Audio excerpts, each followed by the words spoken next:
C'est le vendredi 10 août 2024, dans la salle Kwangila Lele, que la cérémonie de la restitution parlementaire, après la session extraordinaire inaugurale de l'Assemblée nationale, suivie des autres sessions, que l'honorable Marie-Josée Nyongon Swami, députée nationale, élue de la circonscription électorale de Boma, a devant les différentes couches de la population, notamment les honorables députés provinciaux, Dr Vincent de Paul Maïza et Omega Mbadou, représentés par son premier suppléant, M. Teddy, le professeur d'université, la notabilité, le membre du Conseil urbain de sécurité, les différentes structures de la société civile et jeunes, pour ne citer que cela, brosser toutes les activités que lui et son collègue député national, honorable Fils Longo, invité lors de cette cérémonie solennelle et classique pour la première fois, se passe dans la ville de Boma.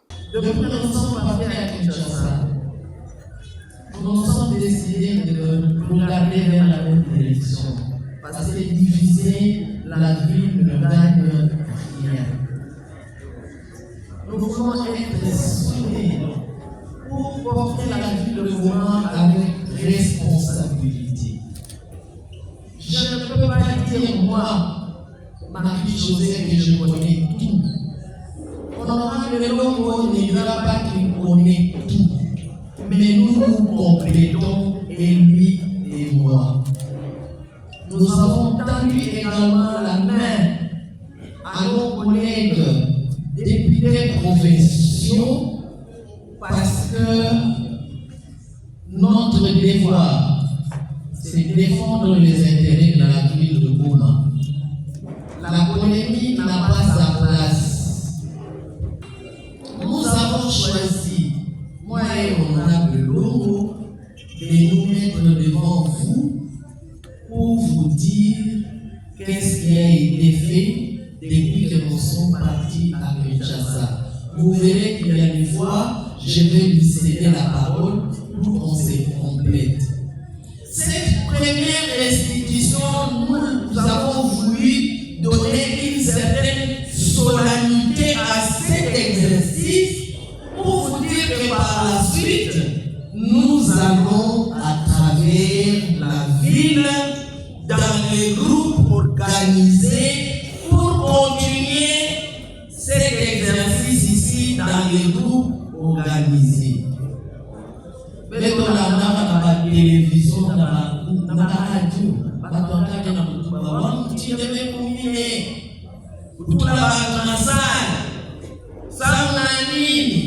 il faut avoir tout à meeting. Mais tout le monde peut faire la ou kamba kutu kalisa. Et moi et honorable Longo, vous n'allez pas nous voir à travers la vie en train de tenir des meetings. Pourquoi? Autre temps, autre mœurs. Dans les temps où vous pouvez tenir les meetings, ça se faisait dans la ville.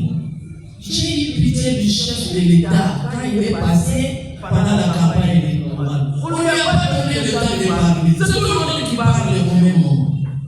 Nous avons tout le meeting, nous avons tout. Vous devez dire que nous avons tout le parole. Nous avons tout donc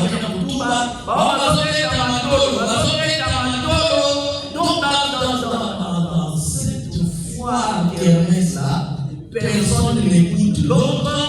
Et les passants ne comprennent rien. Les personnes sages qui sont venues écouter les messages ne savent bien écouter parce que tout le monde est surexcité. Voilà pourquoi nous sommes dit avec mon collègue, nous allons passer dans les groupes organisés pour parler. Les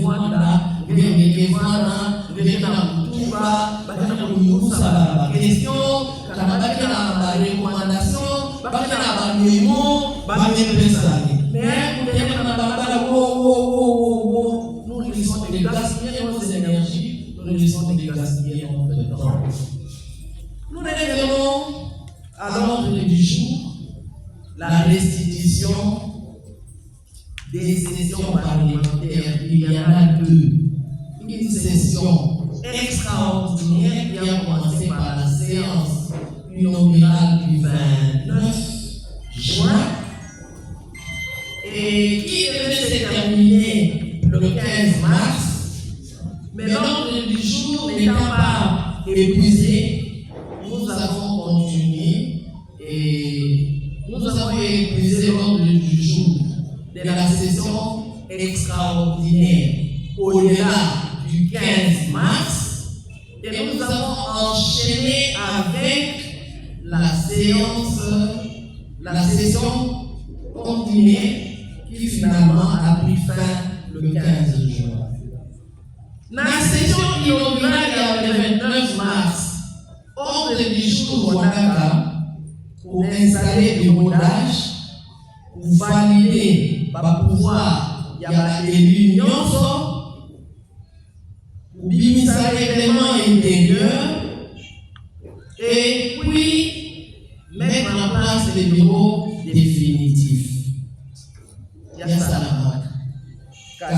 Dans le ça va valider, va pouvoir, pendant que nous avons préparé le règlement intérieur, en tout cas, nous avons défilé devant la Cour constitutionnelle.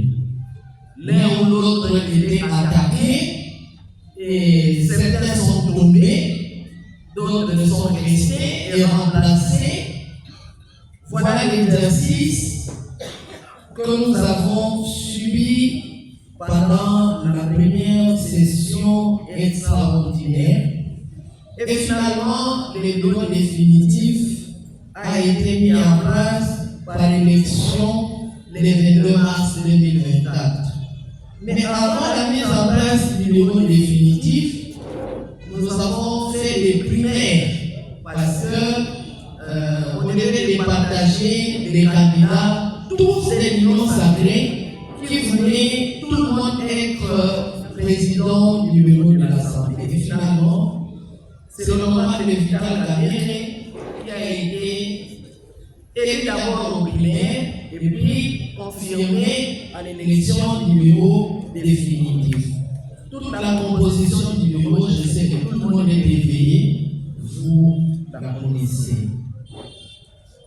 Et finalement, la séance extraordinaire a été concomitante à la session ordinaire. Il n'y a pas eu d'ouverture officielle parce que c'est au même moment que les sessions s'ouvrent et se ferment. Au Sénat, la procédure était encore en cours. Le Sénat n'était pas encore valablement structuré. D'ailleurs, c'est cette semaine qu'on va élire le bureau définitif. Donc, on a enchaîné. Et là, à l'ordre du jour, il y avait la présentation du programme d'action du gouvernement par Madame la Première ministre. Et d'ailleurs, c'est intervenu un peu plus tard, 2 semaines après la publication du gouvernement. Nous avons auditionné le programme d'action du gouvernement, nous l'avons enrichi et finalement nous l'avons validé et le gouvernement a été investi. Et quand nous parlons du programme d'action du gouvernement, nous avons reçu une mission express de l'honorable président de l'Assemblée nationale. Il nous a dit que quand nous sommes en vacances parlementaires, nous devons faire un effort pour vulgariser le programme d'action du gouvernement. Le programme d'action du gouvernement, il est là, il est très volumineux. En tout cas, nous ne saurons pas tout vous dire du programme d'action du gouvernement parce que chacun de vous a un téléphone, il peut télécharger et dans la presse, sur Internet, le programme d'action du gouvernement est disponible. Vous pouvez le lire calmement. Mais nous voulons seulement prendre les grandes lignes. 1. La réhabilitation du citoyen congolais dans la plénitude de sa dignité et du sentiment de fierté nationale. 2. La promotion du dialogue comme instrument clé pour la consolidation de la paix et de la cohésion nationale ainsi que la participation citoyenne. 3. La réussite de la transition de la RDC vers une société de haute intensité technologique. 4. L'allocation des ressources publiques avec efficacité 2024-2028 sont contenus dans ces programmes.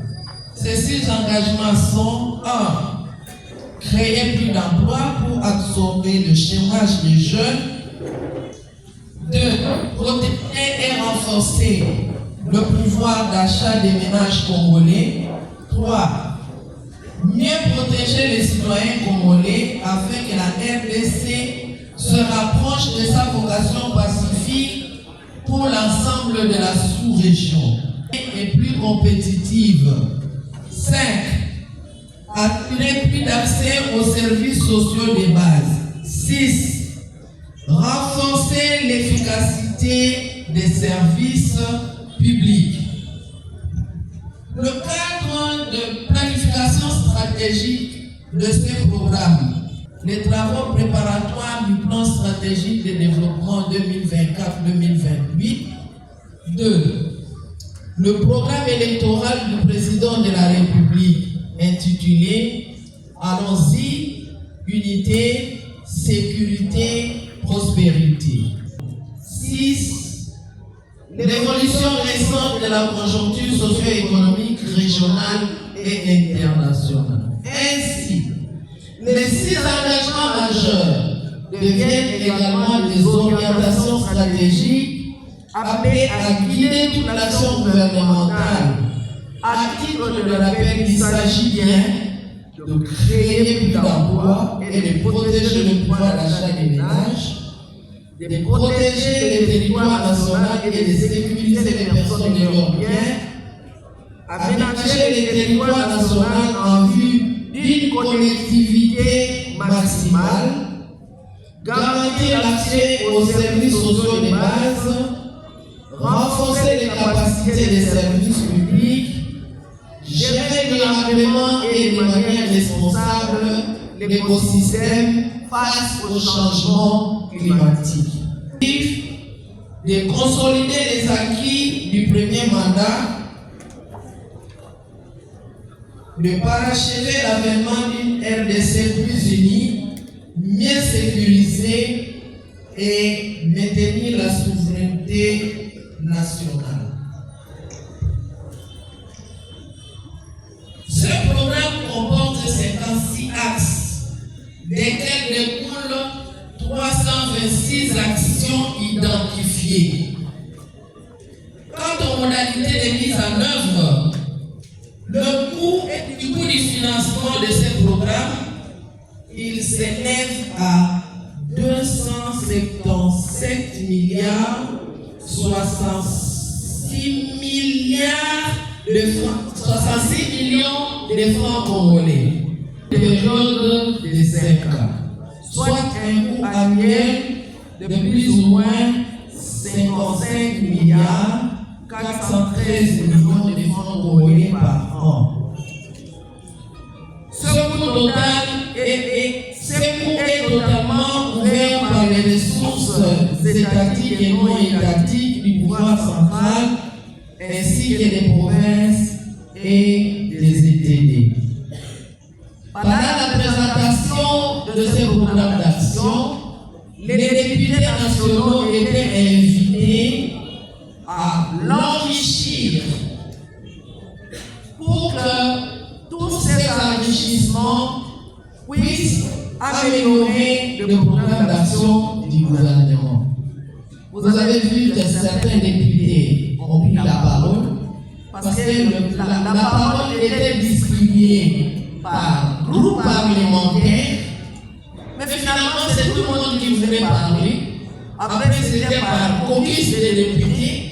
C'était impossible de faire parler 500 députés. Mais chacun de nous, moi et au moment de l'homme, nous nous sommes fait inscrire pour que nous puissions prendre la parole. Ça n'a pas été possible, il nous a été demandé chacun de prendre ces enrichissements qui étaient des actions à compléter dans le programme d'action du gouvernement. Parce qu'on dit ici qu'il y a 326 actions. Par rapport à ça, nous avons versé nos documents au secrétariat technique du Premier ministre. Moi, je vais vous dire ce que j'ai proposé comme action et je passerai la parole à mon collègue pour que lui aussi dise qu'est-ce que nous avons agité parce que le secrétariat technique du Premier ministre a tout pris pour aller sélectionner et enrichir le programme d'action. Moi, votre maître de servante, j'ai parlé des infrastructures. J'ai dit que les infrastructures routières à caractère national au Congo central méritent d'être modernisées. Parce que la RN1, Banana Boma, Matadi, Kinshasa, est devenue un mouroir parce que trop étroit, trop d'embouteillages, trop de bouchons pour une nationale numéro 1, nous avons dit qu'elle doit être élargie. Nous avons parlé de la RN1, la RN16, qui fout là. Nous avons parlé de la RN12, Manguerre, Nigeria, jusqu'en Soubi pour rejoindre l'Ouose, qui doit être modernisée. Nous avons parlé des routes des dessertes agricoles du Congo central qui méritent d'être réhabilitées et maintenues en insistant sur le péage de la nationale numéro 1 qui est une initiative propre de la province. Les aînés ici savent que c'est le fait gouvernement qui a placé le péage sur la nationale numéro 1. Et l'objectif était que toutes ces ressources modernisent toutes les routes du Congo central, à caractère national, à caractère provincial, et même les routes des desserts agricoles, parce que c'est le programme du gouvernement qui a implanté le péage. On devait mettre un cantonnier sur chaque route des desserts agricoles qui devait être payé par les recettes du péage afin que la fluidité au Congo central soit maximale. Malgré que c'est une initiative propre de la province, au nom de l'autonomie de gestion des provinces, Kinshasa a tout récupéré et aujourd'hui la province n'a même pas 10% des recettes de ce péage. Nous avons parlé des infrastructures portuaires, le port de Boma, le port de Matadi, qui méritent d'être soutenus et qui méritent d'être modernisés. Toujours dans les infrastructures, nous avons parlé du port à l'eau profonde, qu'il faut, après il faudrait que les travaux soient activés parce que ce port vient consacrer les dépendances économiques de la RDC. Nous avons parlé de la CVM qui mérite un outil de travail plus performant. Nous avons parlé des infrastructures sportives de toute la province. On a presque plus d'infrastructures sportives dans la province. Nous avons aussi suggéré la construction d'un pont sur le fleuve à la Mose afin que le cauchemar le bac, ce bac-là très vétuste, que ce cauchemar appartienne à l'histoire. Sur le plan de la sécurité, nous avons évoqué le problème de l'insécurité grandissante, de la criminalité urbaine à travers tous les pays, mais aussi à Goma et au Congo central. Nous avons soulevé le problème des présumés peuples éleveurs inconnus et opportunistes qui circulent avec leur bétail à travers la province, circulent à la frontière de Mazambungu et de Matimba. Leur bétail décime toutes les cultures sans être indemnisé. Nous avons parlé du phénomène whisky en sachet. Pour nous, nous avons dit que cesse la commercialisation, l'importation et la fabrication de tout ça parce que c'est une guerre latente qui est en train de tuer à petit feu notre population. Nous avons parlé de la porosité de nos frontières, terrestres et fluviales, et les faibles effectifs des services d'ordre et de sécurité, mais aussi leur équipement. Nous avons ainsi proposé à ce qu'on donne des salaires un peu plus alléchants à nos amis, à nos compatriotes de la police et des femmes blessées afin de captiver les jeunes à aller renforcer les effectifs de nos services. Dans le domaine économique, nous avons rappelé qu'il est important de lancer l'animal à vous. Nous avons suggéré et nous avons dénoncé la gestion très floue de la rétrocession pétrolière de Béréko-Mwanda. Et nous avons suggéré que Niger puisse auditer le compte de cette rétrocession pétrolière qui ne profite pas à la province et même pas à Mwanda. Nous avons proposé à ce que les services de l'agriculture, pendant que le programme du gouvernement dit qu'on doit diversifier les domaines de l'économie, nous avons cru que le domaine agricole est le mieux pour pouvoir diversifier ce secteur. Et nous avons proposé que le service de l'agriculture, que les grandes ONG qui sont effectives sur terrain, ainsi que les structures de développement des grandes églises, comme l'église catholique, l'église protestante, qui ont des bureaux de de développement, qui bannissent et tout ça, qu'on puisse les appuyer en engins, en outils et en sémences pour pouvoir promouvoir l'agriculture, parce que si on a des produits agricoles et si la production est grande, l'exportation peut être faite parce que le port de Moine, depuis sa création, c'est un port à vocation agricole. À ce qui concerne l'administration, nous avons proposé que le salaire des enseignants, du personnel de santé et de l'administration publique, que leur salaire soit revu en tenant compte du coût de la vie qui ne correspond presque plus au panier de la ménagère. Nous avons proposé qu'on mette fin aux zones salariales entre les villes et les autres localités de la RDC.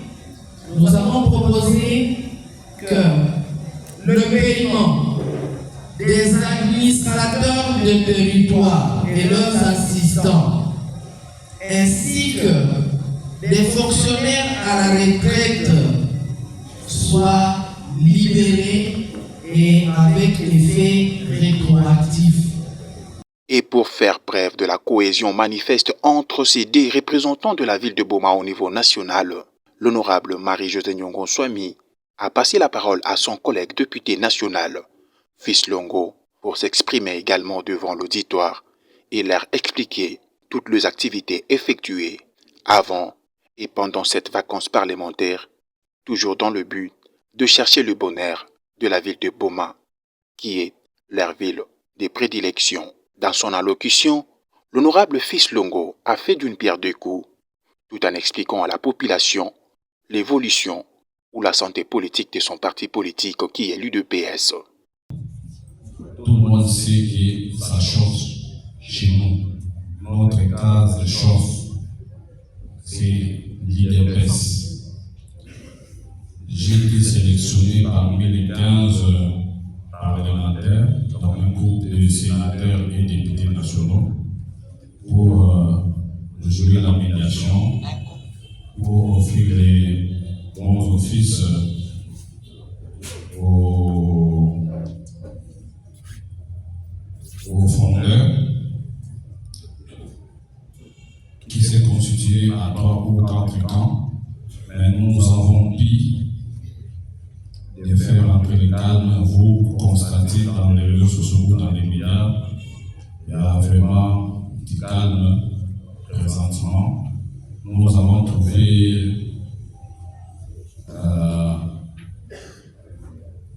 une solution. Nous avons fait des propositions auprès des, bon, je ne sais pas si vous comprenez, pour la sortie de la crise. Poursuivant leur speech, les 2 députés nationaux ont abordé plusieurs angles de la vie sociale de la population qu'ils ont défendus au niveau de l'Assemblée nationale, notamment les infrastructures provinciales, dont le projet est de construire le stade sur toute l'étendue de la province, le déficit et difficultés des entreprises para-étatiques et étatiques de la province et ville de Boma, entre autres les problèmes de l'ONATRA, la CVM, le port en eau profonde de Banana, le site touristique de la province, la crise économique qui sévit à Boma, mais surtout les problèmes de la relance effective des activités du port de Boma.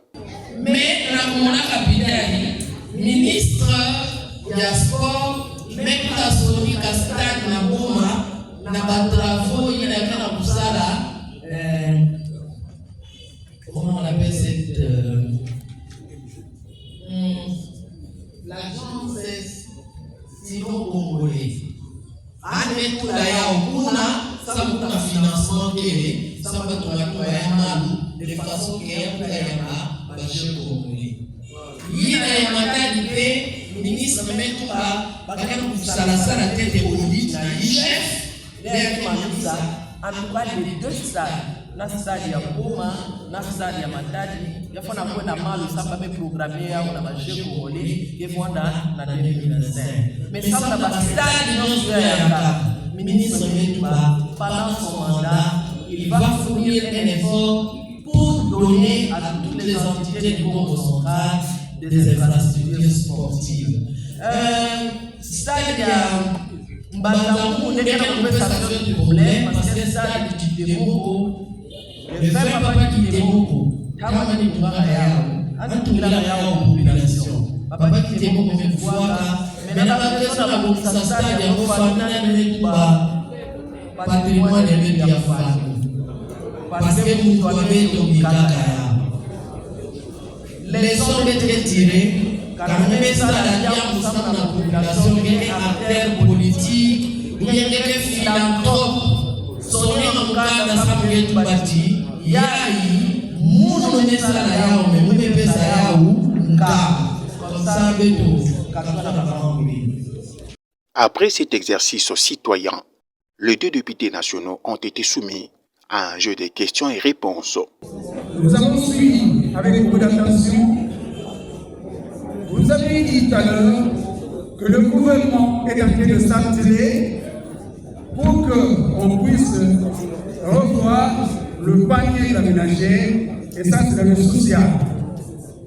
Honorable député, c'est avec une grande tristesse que je prends ce micro devant toute l'Assemblée pour vous dire que l'enseignant, qui pourtant est le socle du développement de notre pays, l'enseignant qui lui a formé le président de l'Oubli, les députés que vous êtes, nous sommes jetés au bas de l'échelle. À la fin de cette cérémonie de la restitution parlementaire, l'abbé Darius Bamwene Solo et maître Samba Mwanda alias Sambale, respectivement recteur de l'université président Joseph Kasavubu UKV et président du parti politique dénommé Alliance de paysans, des ouvriers et de la classe moyenne APOSEM en sigle, ont donné leurs impressions sur cette innovation de la restitution parlementaire des 2 élus qui s'attendent bien pour l'intérêt de la ville de Boma. Une chose jamais vécue dans la ville depuis la nuit du temps. Bon, je dois dire que je suis personnellement content que les deux députés nationaux de la ville se soient mis ensemble pour faire une unique restitution et répondre aux questions de la population. Voilà, je suppose que s'ils travaillent ensemble, ils peuvent mieux répondre aux défis de la ville de Boma. Mais aux élus, je remettrai les documents pour ce qui concerne l'enseignement supérieur et universitaire de la ville.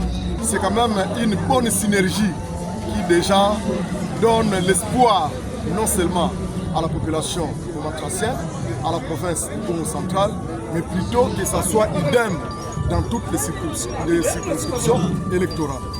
Mais par rapport à tout ce qu'ils ont brossé ou développé comme matière, je pense qu'ils ont commencé depuis leurs arrivées au niveau de l'hémicycle. Là, nous sommes en date du 29 janvier jusqu'à nos jours, c'est-à-dire que jusqu'au 15 juin, le jour où la vacance parlementaire a débuté.